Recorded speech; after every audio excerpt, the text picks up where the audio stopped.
Hello?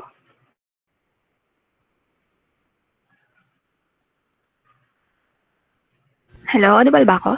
Yes po, ma'am. Ngayon lang po. Oh my God, kanina pa ako naimik. Ma'am, nag-chat po ako sa inyo. Okay, hindi ko na alam. Oh my gosh. Kanina pa ako naimik. Bakit naman walang umiimik sa inyo? Kakaloka naman kayo. Hindi ko kasi hawak phone ko. Anyways, nag-review lang naman ako, no? Recap lang naman ako. Sige, ulitin ko na lang ulit. Ayun, ano. So, yun yung ating adiabatic flame temperature. So, yan, no? Adiabatic, ibig sabihin wala tayong heat transfer. So, basically, yung kapag ganyan yung process natin, wala tayong heat transfer. So, lahat ng energy na in a form of heat, no, na na-produce after the combustion reaction is nagagamit to raise the temperature of the combustion products. So yun yung ating adiabatic flame temperature. So nakadepende yung value niya dito sa ating tatlo. So yung state of the reactant, specifically sa fuel natin, yung degree of completion, so kung complete combustion or incomplete combustion, and then amount of air use, so ito naman yung percent theoretical air, no.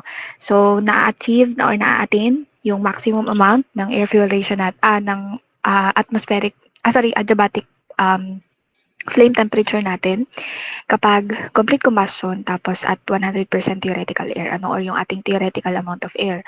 So ayun, kaya yung example natin kahapon is yung two reactions wherein kung pagkukumparahin natin yung values na makukuha natin for the adiabatic flame temperature natin for two reactions pero same fuel and then same degree of completion din. So parehong complete combustion.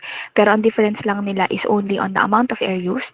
So yung isa 100% theoretical air, yung isa merong excess air, no? So ang ma-observe natin doon is and mako-conclude is mas mataas yung adiabatic flame temperature na makukuha natin doon sa reaction 1, yung may 100% theoretical air compared doon sa reaction 2 na merong excess air, no?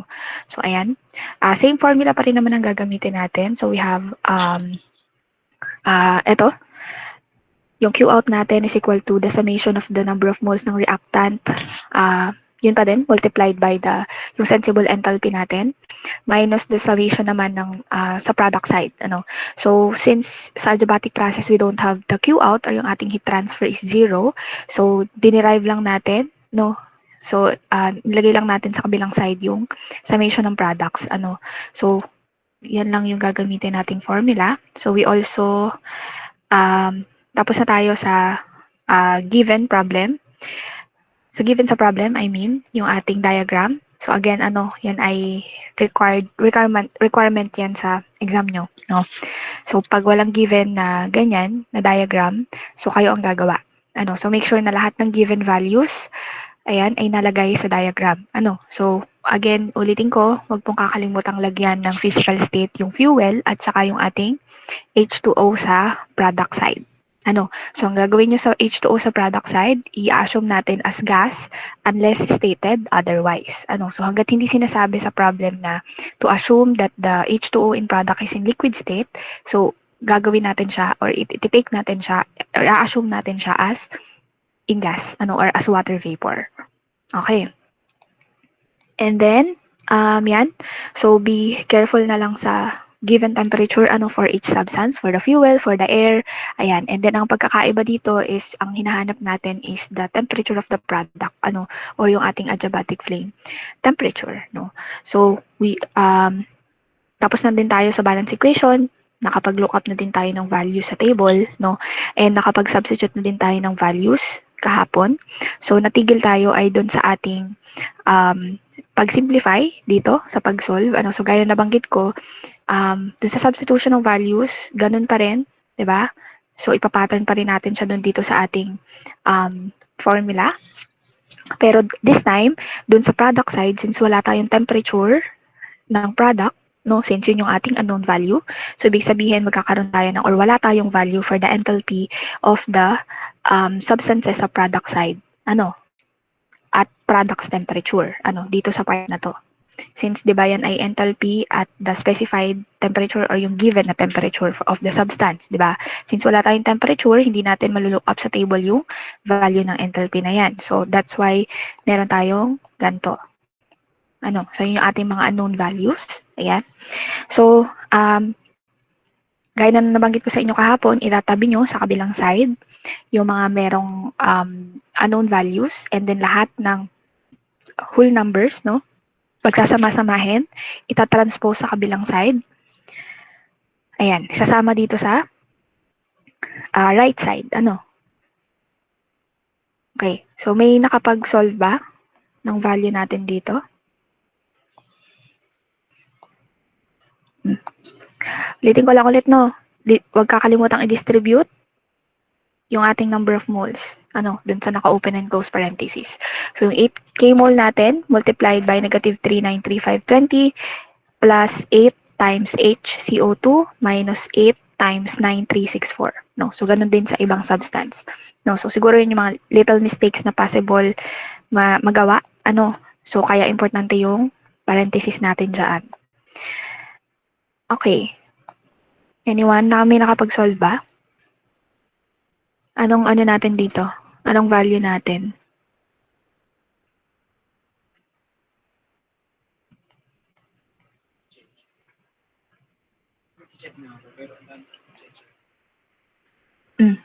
May nakasolve? May nakapag-solve? Wala? Okay.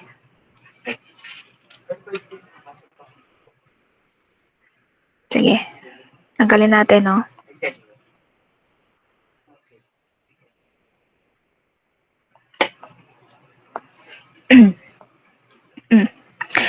Mag-solve po. No? Mag-solve kayo. Unahin natin to. Sa isahin natin. No? So, we have 8 times negative 393,520 plus 8 times HCO2 minus 8 times 9364. No? So, since dalawa dun yung mga whole numbers lang, so pwede nyo nang i-disregard itong 8 times HCO2. So, pwede nyo natin isulat to dito. Diba? Tapos, kung ano man yung natin dyan, answer. Dito sa 8 times negative 393, mas lalo pa kayo malito. 8 times negative 393,520. Pa-compute nga.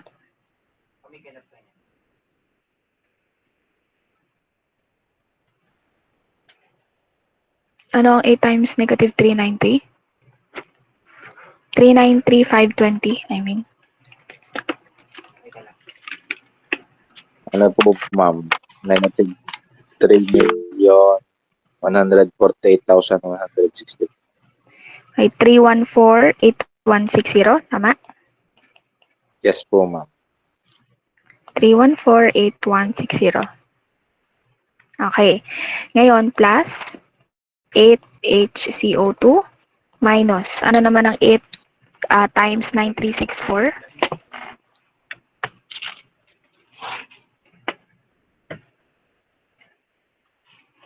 Ano yun? Sorry, hindi ko nabasa.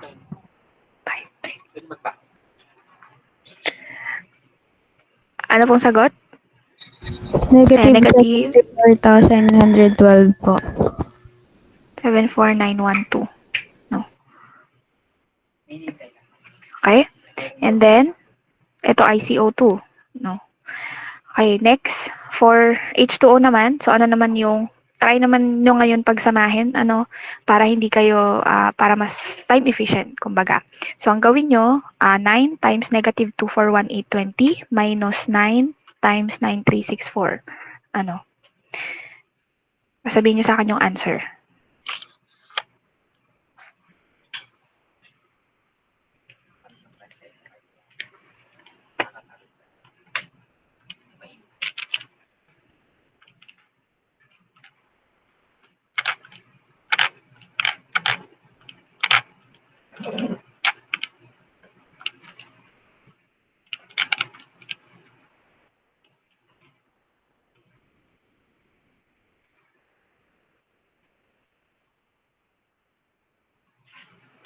Ano sagot po?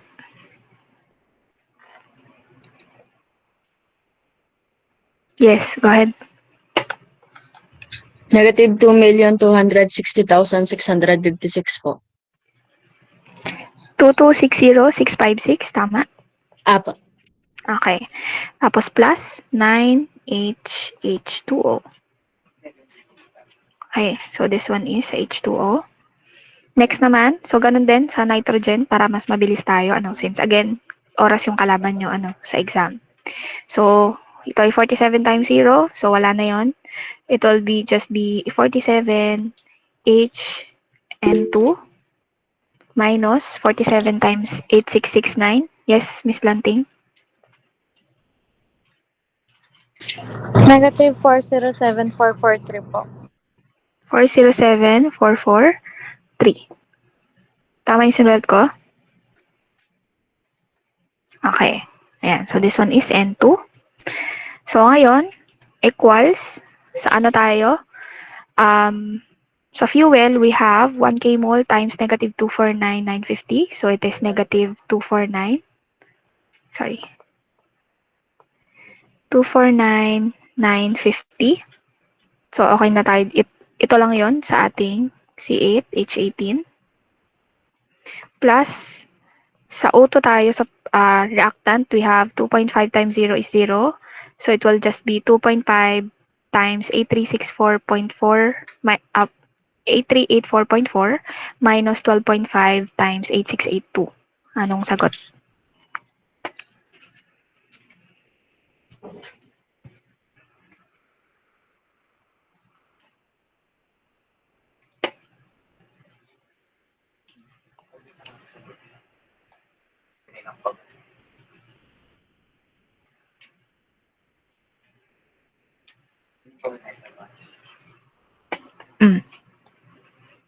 Ang sagot po? Negative 3720 po, ma'am. 37, 20. 20. 3720. So, ito ay for oxygen. Nitrogen natin, ganun din. So, we have 0, yung una. So, 47 times 8373.8 minus 47 times 8669.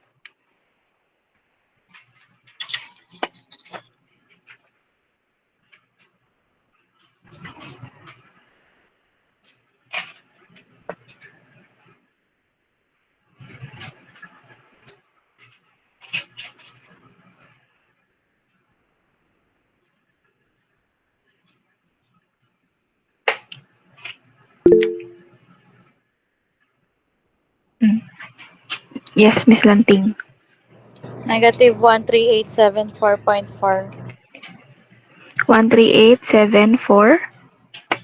0.4 po.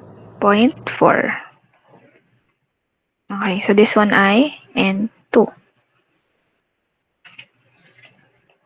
So, kung i-rewrite natin yan, bale ito, di ba? Pwede nyo to i-simplify, itong dalawa na to. Tapos, i-total nyo din dito. Ayan, tsaka dito. Yung mga whole number na yan. Tapos, tsaka nyo i-transpose dito sa kabila. O kaya naman, kung mas gusto nyo, yung mga nakuha nyo yan, i-transpose nyo na sa kabila, tapos tsaka nyo na lang i-compute. So, it's on you. So, yun, pakitranspose po and pasimplify. So, bale, ang matitira dito sa left side is yung mga unknown value. So, we have 8HCO2 plus 9 H2O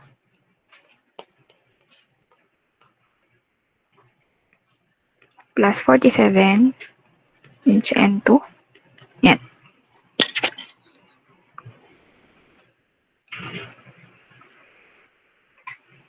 Ayan, so ayan ay ano lang wala nang mumultiply dyan, yan ay plus minus na lang yan.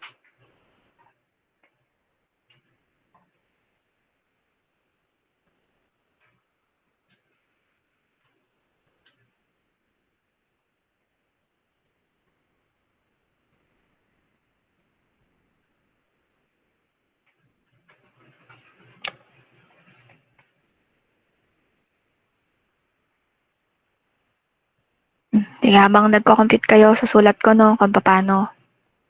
Para sa nalilito pa. So, we have negative 2499.50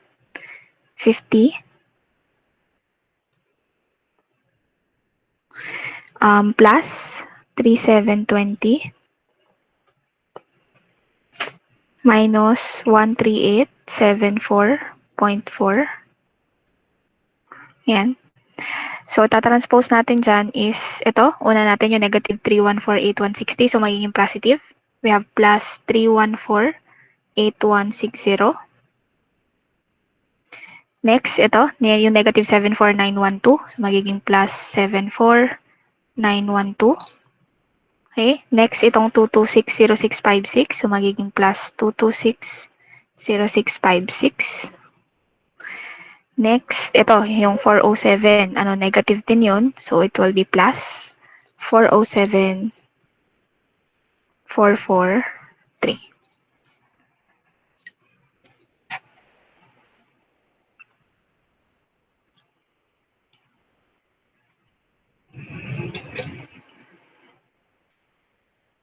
Anong total po niyan?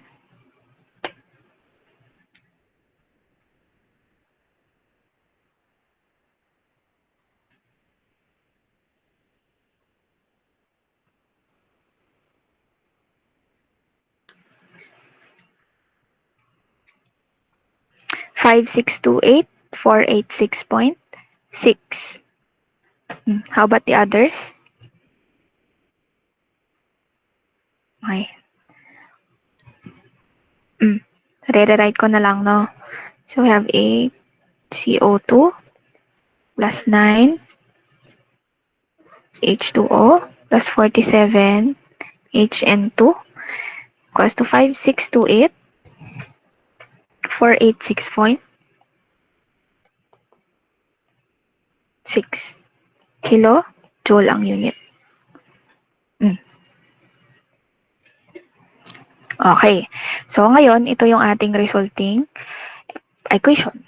So, bale, ito yung magiging target value natin. So, ibig sabihin yan, sa ating, itong naging combustion reaction natin, itong 5,628,48.6, yung amount ng heat na na-produce, sa ating combustion chamber.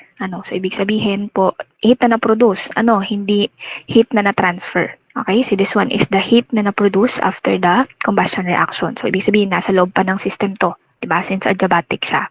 So, ngayon, itong 5,628,486.6, so ito yung target value natin ng amount of heat na na-produce, diba? So, ngayon, ito yung magiging, natin, para makuha natin yung ating temperature. So, ibig sabihin, ang hanapin natin is yung temperature na ganito yung value, ng ating reaction or na magpo-produce ng ganitong exact amount of heat for this reaction or for this combustion reaction. So, ngayon, ano ba yung pwede natin gamitin? Since ang hinahanap natin is the product temperature. So, ano ba yung, paano natin siya makukuha? Ano yung pwede natin gamitin na value na known na sa atin? So, definitely, yung ating ginamit na for tables. Yung table A18 to A25. Ayan. So, ang usual na paggamit natin doon is, alam natin yung temperature, yun yung ating reference value. And then, ang nilook up natin is yung amount of enthalpy. Diba? So, in this case, ang meron tayo is yung amount ng enthalpy or amount ng heat. And ang hinahanap natin is yung temperature.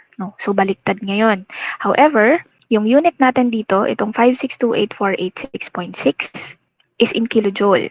And yung unit na nasa table natin ng enthalpy is in kilojoule per kmol. So, ngayon, kailangan muna natin i-express, i-align yung unit para magamit natin yung value sa table. For looking up ng temperature na gagamitin natin sa ating trial and error. So, dito na papasok yung trial and error natin. And, syempre, kahit trial and error siya, hindi tayo pwedeng try blindly. Hindi tayo pwedeng basta mag-isip ng temperature para doon mag-start. So, kailangan, para maging time efficient, maging efficient yung ating computation. So, kailangan meron tayong basis. Diba? Meron tayong basis kung saan tayo magsisimulang temperature. Diba? Tapos, tsaka natin sisimulan yung ating trial and error. Okay. So, ang natin dito is, yung basis natin for our first guess. Okay? So, ngayon, Again, yun yung gagamitin natin, yung values na nasa table. So, yung unit natin na nasa table is in kilojoule per kmol. So, kailangan natin i-express itong ating target value into kilojoule per kmol. So, as simple as, so i-divide lang natin to. Okay, itong 56 28 486.6 kilojoule. Divide lang natin siya sa number of moles ng ating products. So, we have 8 plus 9 sa H2O plus 47 sa N2. Yan. So, anong natin? This one is in kmol. Anong natin dito? Anong value? Yes? Yes, Miss Jonah? Ano po, 87945.10313. 10,313 kilojoule per kmol ang unit. So yan, ito yung ating value ng ating amount of heat na na-produce after the reaction in kilojoule per kmol. So ngayon, ito yung ating hahanapin na value sa table natin. Ang tanong ngayon, since tatlo yung ating products, di ba? We have the CO2, we have the H2O, and we have the N2. So ngayon, possible na ito, yung value na nakuha natin in kilojoule per kmol is pwede natin mahanap sa lahat, di ba? Sa lahat ng substance na nabanggit natin or lahat ng product na yan. So, ang pipiliin lang natin or pipili lang tayo ng isa lang na gagawin nating reference. So, ang criteria for pagpili ng reference, is yung, syempre, yung may pinakamalaking volume, di ba? Or yung may pinakamadaming number of moles, sa equation natin. So, yung may pinakamalaking part. So, obviously, may pinakamalaking or pinakamaraming number of moles, sa ating tatlong products is yung ating N2, di ba? Na merong 47. So, compared kay H2O na meron lang 9 and CO2 na meron lang 8. So si N2, yung may pinakamaraming number of moles or may pinakamalaking volume sa kanilang tatlo. No, so definitely, yun ang gagamitin natin. So, naman yun, palagi naman, kung mapapansin nyo din sa previous natin, problems natin na palaging N2 yung may maraming number of moles. So, N2 yung gagamitin natin na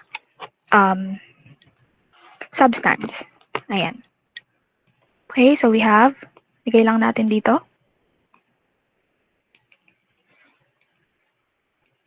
Use N2 as the substance for reference.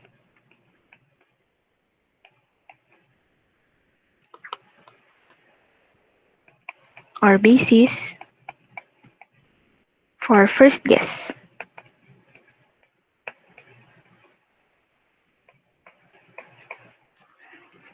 Ayan. Again, kaya N2 dahil siya may pinakamaraming number of moles. So ngayon, punta kayo sa table A18. Tama, di ba? Table A18 ng ating N2. So hanapin nyo ngayon kung anong temperature yung slightly higher than itong 87945.10313 kilojoule per kmol. Anong temperature po ni N2? Ang slightly higher. Palagi pong slightly higher ang inyong pipiliin.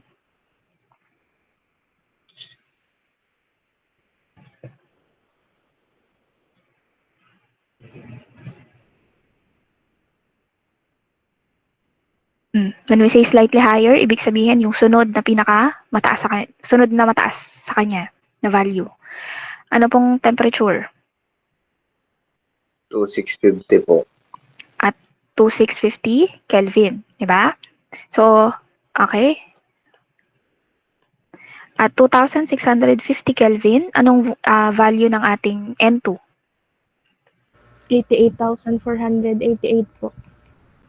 Kilojoule per kmol. So, yan. Ibig sabihin, yan, ginamit natin yung N2 and itong ating target, value in kilojoule per kmol para matingnan natin at magkaroon tayo ng reference or ng basis sa kung ano yung magiging first guess natin para makuha natin yung unknown value natin. So, ngayon, ito, slightly higher, yung ating at 2650 Kelvin, meron tayong 8848 which is slightly higher than dito sa ating target na value in kilojoule per kmol. So ngayon, alam natin na dapat ang first guess natin ay, ano to, lower or higher than 2650 Kelvin?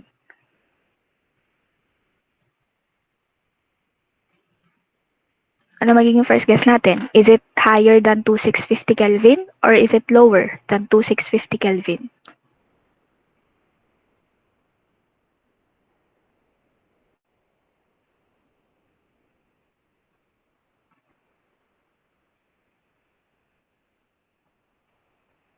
Anyone? Ano po magiging ano natin? First guess.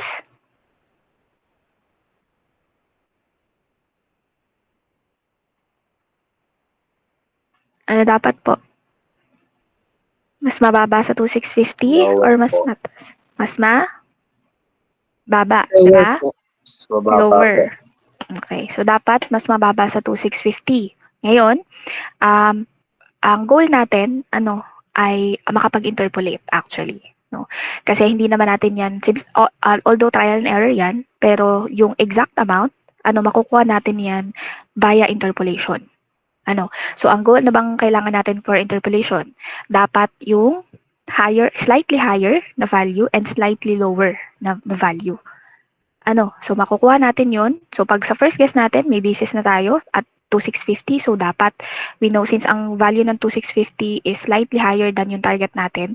So we know na dapat ang gamitin natin na temperature is lower. 'Di ba? So ngayon, nasa sa inyo yon. So kung lower sa unang guess ninyo, yun yung magiging basis ninyo. Pangalawang basis ninyo for the second guess.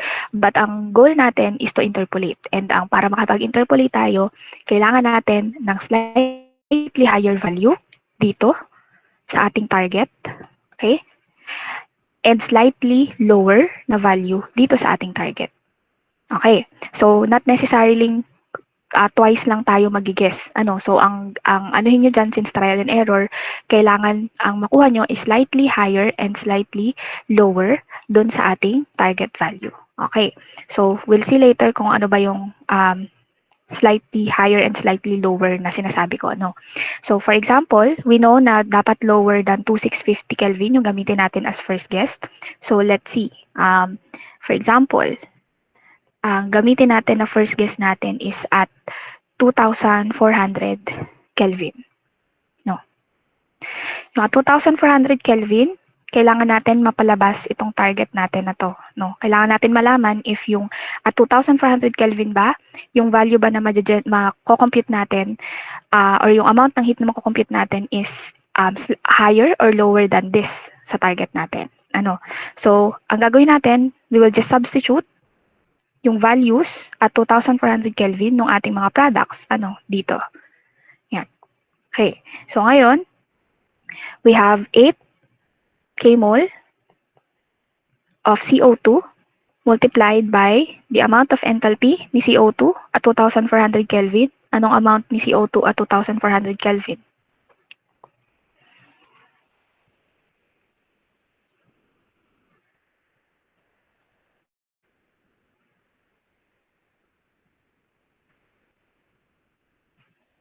$125,152 po.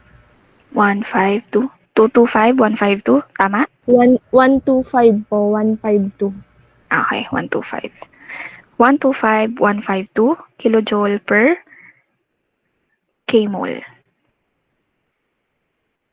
Ayan. Okay, plus 9 kmol. So, doon naman tayo sa H2O. So, ano namang value ng enthalpy ng H2O natin at 2,400 Kelvin?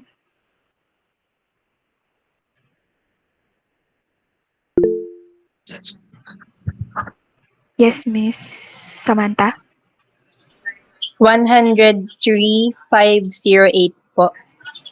kJ 103. over kmol. Okay. Tama to? 103,508. Let me know pag may mali akong nasulat, ha? Okay. Ngayon, lastly, yung N2 natin. So, we have 47 kmol. And yung amount ng enthalpy ng N2 at 2,400 Kelvin. Yes, Miss Joanna? 790.20 po. 790. 793.20 po. 3. 320. Okay. Check mo naman ngayon.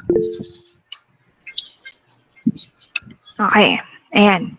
So, anong natin? Answer dito. So, maaano natin yung K-mol. Unit natin is in KJ. So, we have 5660828. Tama ba?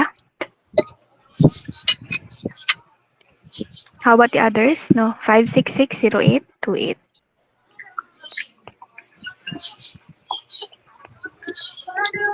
Kilojoules. No. So, ano to? Yung first guess natin na at 2,400 Kelvin, ano siya? Lower or higher than the target value?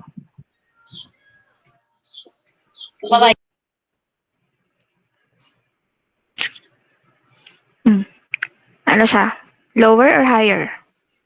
Again, ito ang ating target value.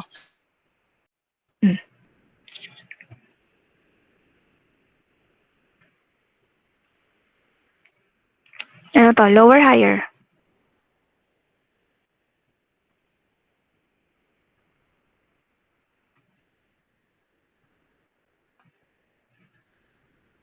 Walang matanong eh. Higher.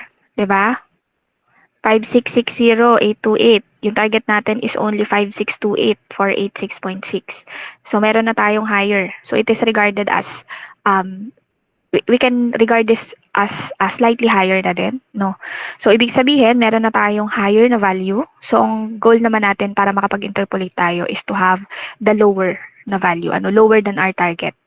Okay. So, ngayon, second guess natin is dapat mas mababa dito sa ating 2,400 Kelvin.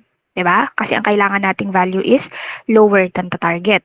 So, pwedeng ang ilagay nyo, no, is 2,300, no, 2,200, but ang ano ko lang sa inyo is mas okay if ang makukuha nyo na value or yung amount ng kilojoule is just slightly lower, para mas maging accurate, no? Kasi although pwede nyo naman gamitin na, like for example, 2,000 Kelvin, ang makukuha nyo lower dyan, pero magkakaroon kayo ng discrepancy doon sa accurate kasi hindi ganun ka-accurate yung gagamitin ninyong value for, o makukuha yung value for the interpolation kasi malaki yung gap, nung values, nung yung isa slightly higher and then yung lower na value nyo is just much lower, di ba? So mas accurate ko ang gagamitin yung values for interpolation is slightly higher and slightly lower para accurate yung makuha nyo na answer for interpolation. So ngayon, try natin for at 2,350, let's say.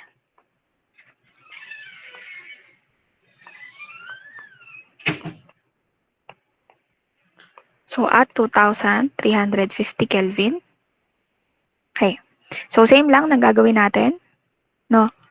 So, substitute lang natin, look up natin yung values ng ating substance or ng ating products at temperature na second guess natin, which is 2,350. So, anong value ng CO2 at 2,350?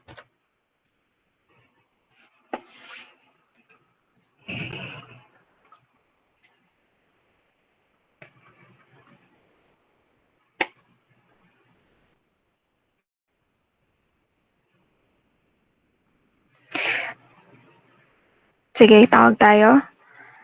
Andito? Ano yan? Magkaiba?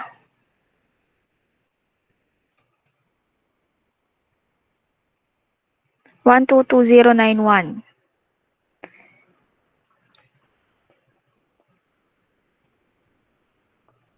Ay, 1,2,2,091.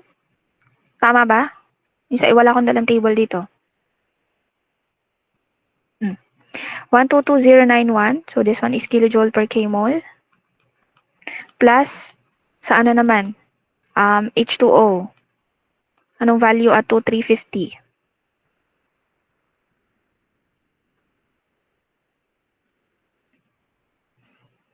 $108.46.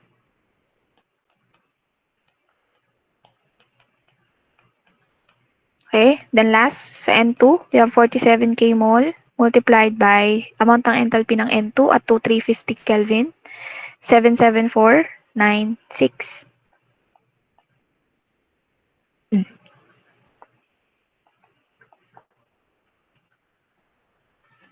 Okay.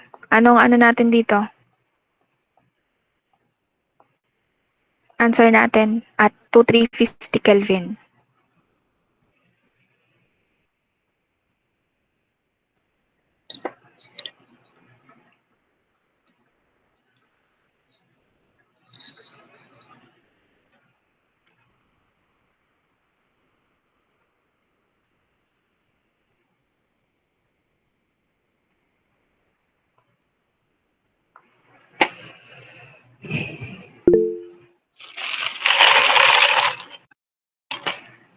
Yes, Miss Karen? 5526654 po. 55? 26654 po. Okay. Kilo? Joules. Okay? 5526654. So, balik tayo dun sa ating target value. Target value natin is 5628,486.6. So, anong nakuha natin? 552,26654. Ano to? Higher, lower than the target? Lower than the target po.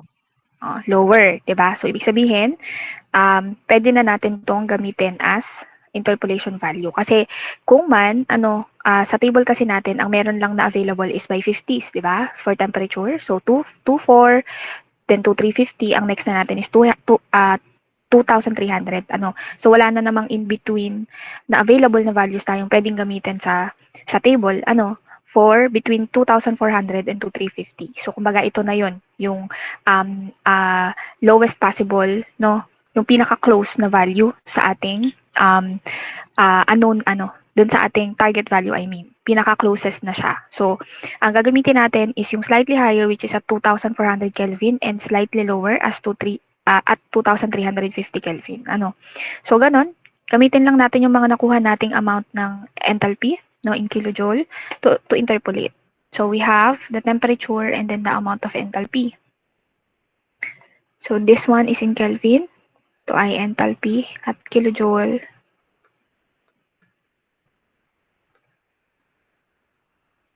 Ayan.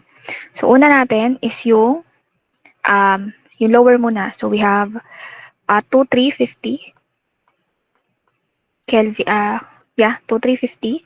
Nakuha nating enthalpy is 55,266.54 kilojoules. And then, ang unknown value natin, no, is the temperature. And then, yung ating enthalpy is yung target value natin, which is ito, yung ating nasa formula kanina. So, we have 5628,486.6.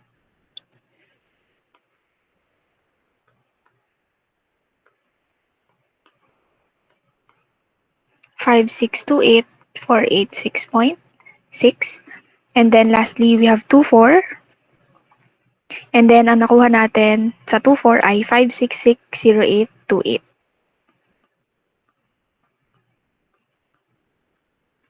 Okay. So same pa rin. Linear interpolation tayo. So anong ating x?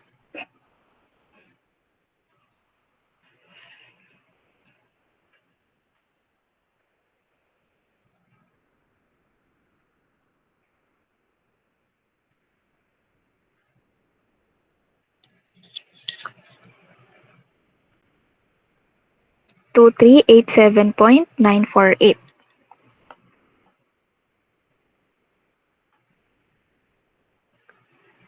We have Kelvin. So ngayon, hindi po ito yung ibabox nyo. Kagaya lang nung ginawa natin ng midterms, di ba? Pag nag-interpolate tayo, kung natatandaan nyo dun sa dew point, temperature natin. So, kailangan nyo munang i-express ng mabuti. So, we have therefore, or okay lang naman kahit walang therefore yan. So, we have yung T ng product natin, which is considered as the adiabatic flame temperature is equal to 2387 point. So, we have 2 decimal places tayo sa final answer. It is 95 Kelvin.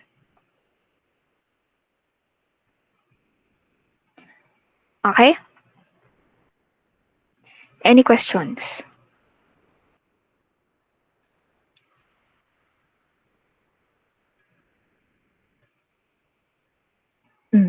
Magkakaroon lang ng konting discrepancy yan. Depende sa dun sa gagamitin ninyo na first guess and second guess. Kaya ang ano ko sa inyo, mas accurate kapag highest, tawag dito, next higher lang, slightly higher, and yung slightly lower.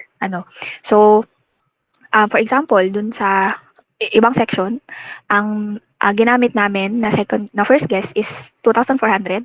Pero dun sa second guess, we use 2,300 Kelvin. So yung value ng nakuha namin na amount ng enthalpy at 2,300 Kelvin is malayong malayo. So it is 5392843. So ang layo niya dun sa ating target, 'di ba? So almost 300,000 yung difference. Compared dito sa ating ginawang second guess at 2,350 Kelvin, which is 5,500. So konti lang yung difference niya. So although pinustro namin yun dun sa kabilang section at 2,300, ang nakuha namin is 2,387.93. 9314 to be exact. Or 9316 to be exact. So magkakaroon pa rin ng discrepancy sa decimal places lang. So ako naman, as much as possible, kaya chinecheck ko yung solution ninyo para kung man magkaiba tayo ng final answer, matrace ko kung saan tayo nagkaiba. So ano ba yung dahilan ba't iba yung final answer nyo sa final answer ko. So ayun lang, ang inaano ko lang sa inyo is the slightly higher and slightly lower. So kung kunwari ginamit natin yung 2,300 Kelvin, gaya nung sa ibang section. So kung makikita nyo, yung nakuha nyo is 5,300. Meron pa namang much lower or much higher, I mean, na possible pwedeng gamitin. So, pwede kayo mag-third guess.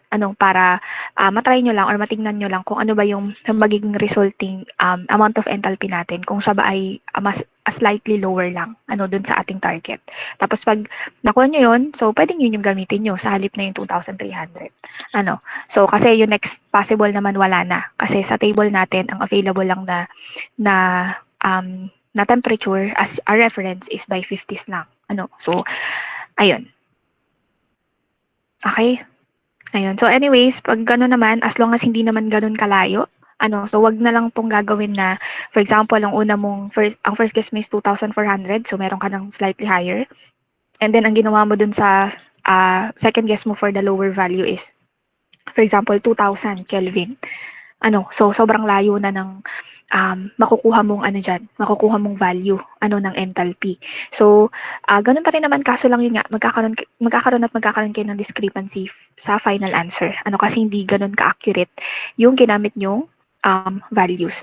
So pag ganun nakalaki yung difference, so try nyo muna itaas hanggang sa dun sa like maximum or like lowest possible na temperature para ma-achieve nyo yung slightly lower or slightly higher na value. Okay? Para hindi masyadong malaki yung discrepancy. Okay?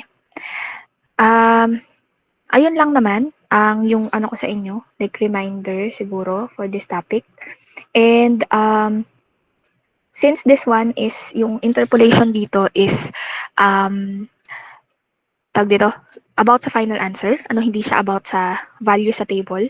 So, kailangan nyo pong ipakita ito, yung table ng values for interpolation for the, yung adiabatic flame temperature. Pero yung kapag interpolation lang ng ilalagay nyo sa table, dito, sa table dito, table ng enthalpy values natin, ito, so no need naman na. So pwedeng sa scratch nyo lang ilagay or diretsong calcu, it's okay. Pero since yung interpolation natin na ginawa kanina is for final answer, so kailangan nyo po ipakita. Para alam ko lang kung anong ginamit yung values. Malinaw?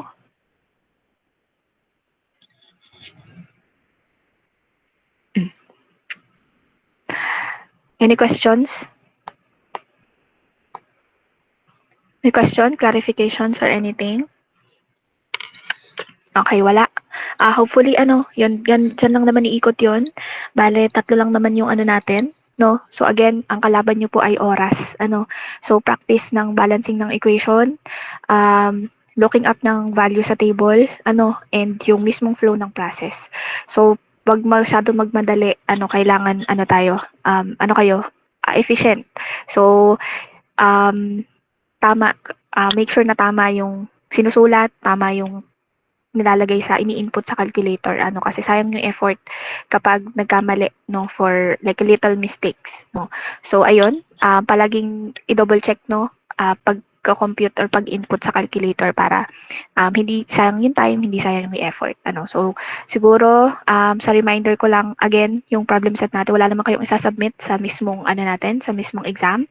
So yung problem set na bibigay ko later today is sa ano pa yon, May 21 or May 22, no? So, paano na lang, pa-follow na lang yung nakalagay sa, tawag dito, sa ating Google Classroom mamaya.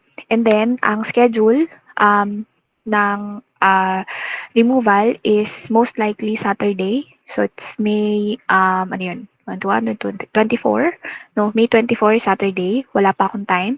And then, yung list ng magre-removal, magte-take ng removal exam is Friday, ano, either Thursday or Friday ko mabibigay, ano. So ayun, siguro may ano naman kayo, may idea na kayo based on yung score sa midterms, pwede niyong pagbasihan yon, ano. So kung nakapagpasa ba kayo, kumpleto yung naipasa niyo sa problem sets, ano, kung nakapag-take kayo ng quiz, ayan, kung di ba kayo na late sa pagpasa sa quiz and such, no. So ayun, again, yung list ay either Thursday or Friday, ano. So kailangan ko lang ma-checkan, kailangan niyo lang maipasa yung problem set niyo ng either Wednesday or Thursday para ma-checkan ko siya, ano, para mahabol ko sa pag-calculate ng grades para makapagbigay agad ako ng list of magre-removal exam, ano. So ang removal exam naman, yung coverage niya most likely is for final exam lang, no. So hindi naman na tayo magko-cover to cover, ano. So yung kung ano yung naging topic natin for final exam, most likely yun din naman yung coverage ng ating removal exam, ano. So anyways, hina-heads up ko lang kayo, ano, sa possible schedule para hindi kayo mabigla, ano, para aware kayo. So ayun lang yung upcoming schedule natin, pero yun, focus muna din kayo sa final exam. And ayun, ano naman to, no, madali lang, matrabaho lang, ano, madali lang siya pero matrabaho, matakaw sa oras, no. So kaya practice as much as possible dun sa mga part or section ng problems na nagtagal kayo during quiz, ano. So yun, ano pa ba, yung tables nyo, again, ano, so kanya-kanyang dala. So yun, meron kayong table sa manual, gupitin nyo na lang. And again, please, wag pong magsusulat ng kahit ano, anything sa likod, sa harap, or kahit saang page ng inyong table. Ano, kasi nabanggit ko na sa inyo ever since. And ano yan, para maiwasan yung misinterpretation pag kunwari nahuli ng proctor, no, na may sulat. So baka mapagkamalang cheat sheet. So ayun, ano, pag nangyari yon, and napatunayan na may sulat yung inyong table, so wala po akong magagawa sa inyo, ano. So yung ano nyo will be lahat naman yon ng nahuli for cheating, considered as ano yun, hindi zero, no, as blank, diba? Parang hindi kayo nag-take ng exam, ano. So 0% yon, I mean. So ayun, yun lang naman, wala kayong need na dalhin sa exam, kundi yung table lang at saka yung ano natin, yung calculator ninyo, ano. So ayun, wag na pong mag-ano kasi possible mag-conduct ng like checking, no, ng mga proctors, nakadepende yun sa kanila. So please yun, para maiwasan yung mga ganong cases, ano,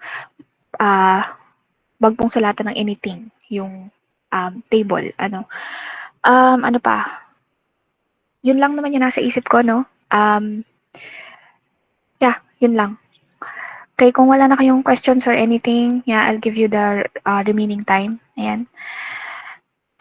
Yeah, yun lang. Thank you. Thank you, everyone. You may leave. Thank you po. Thank you Thank you po, ma'am. Thank you po.